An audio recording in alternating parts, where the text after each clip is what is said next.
একটা খবর দুইভাবে প্রকাশ পেয়েছে।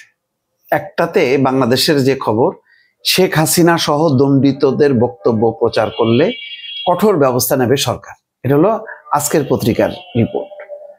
আর আনন্দবাজার পত্রিকার রিপোর্টের ধরন দেখেন, পলাতক শেখ হাসিনার বক্তব্য প্রকাশ করবেন না, বাংলাদেশের সংবাদ মাধ্যমকে সতর্ক বার্তা দিল ইউনূস সরকার, শাস্তির হুঁশিয়ারি। বিশাল একটা ঘটনা। এটা অতীতেও হাসিনা সরকারও দিয়েছিল, তারেক রহমানের বক্তব্য প্রচার করা যেত না, তখনও ওই যুক্তি ছিল যে তারা দণ্ডিত।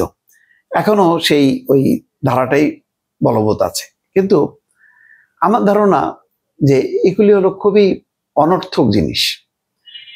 বক্তব্য প্রচার করলো না বাংলাদেশের কোনো গণমাধ্যম, কিন্তু সোশ্যাল মিডিয়ার ব্যাপারে কোনো খোঁজ আছে? সোশ্যাল মিডিয়া তোয়াক্কা করে? বাংলাদেশের এখন মানুষ সোশ্যাল মিডিয়াতে, ইউটিউব, ফেসবুকে সমস্ত খবরাখবর দেখে। তো এইগুলো বন্ধ করবে কিভাবে?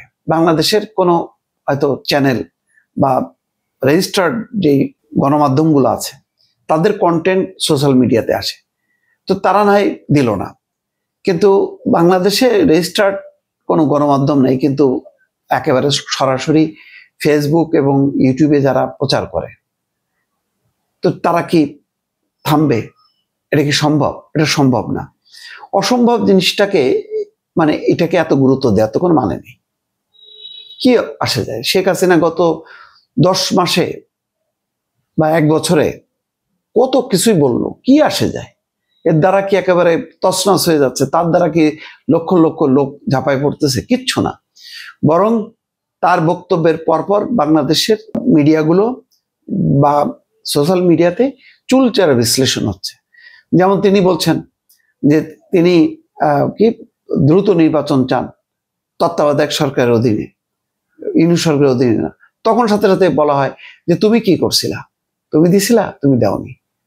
প্রতিটা বক্তব্য তিনি বলছেন যে এই তিনি তার দায় তার না, আইন শৃঙ্খলা বাহিনী। আইন শৃঙ্খলা বাহিনীকে কে নির্দেশ দিছে? আইন শৃঙ্খলা বাহিনীর নির্দেশ ছাড়া অটোমেটিকভাবে তারা হত্যাকাণ্ড সংঘটিত করে? এটা হয়? গুলি চালায় উপরের ঊর্ধ্বতন, ওসির উপরে এসপি, এসপির উপরে আইজি, ডিআইজি, তার উপরে কে? ওই চেন থেকেই তো খবর আসে বলেই তো তারা মানে সেগুলি করে। তো সুতরাং এগুলির অর্থহীন। আজকের ডিজিটাল যুগে এই যে হুঁশিয়ারি দেয়া, এগুলি করে আসলে লাভ নাই। এটা শেখ হাসিনাও তার শাসনামলে বহু চেষ্টা করছে সোশ্যাল মিডিয়াকে থামায় দেওয়ার জন্য। হয়েছে, আমরা বিদেশে পালায় লুকায় থেকে দেশে না এসে করছি, আবার অনেকে পার্মানেন্টলি থাকছে, থেকে তারা অনায়াসে চালায় গেছে। তো তাতে কিছু হয়েছে? কিছু হয়নি।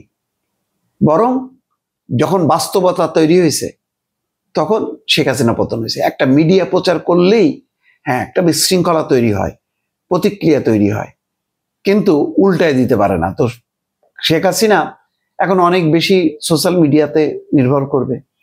তারপরে আপনি ওই কলকাতার মিডিয়াগুলো থামাবেন কি করে? কলকাতার প্রত্যেকটা মিডিয়া বাংলাদেশের থেকে দেখা যায়, ওটা থামাবেন কি করে? আপনি রয়টার থামাবেন কি করে? বিবিসি থামাবেন কি করে? সম্ভব না। যা সম্ভব না তার পিছনে দৌড়াইলে মনে হয় যেন আপনি ভয় পাচ্ছেন। ভয় পাওয়ার কিছু নেই।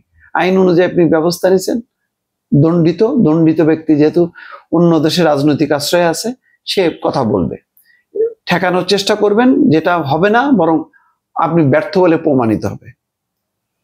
তো এটা আমার ধারণা যে চুপ থাকাই ভালো। এটা আমার একটা পরামর্শ। আপনাদের যদি মতামত থাকে অবশ্যই দেবেন।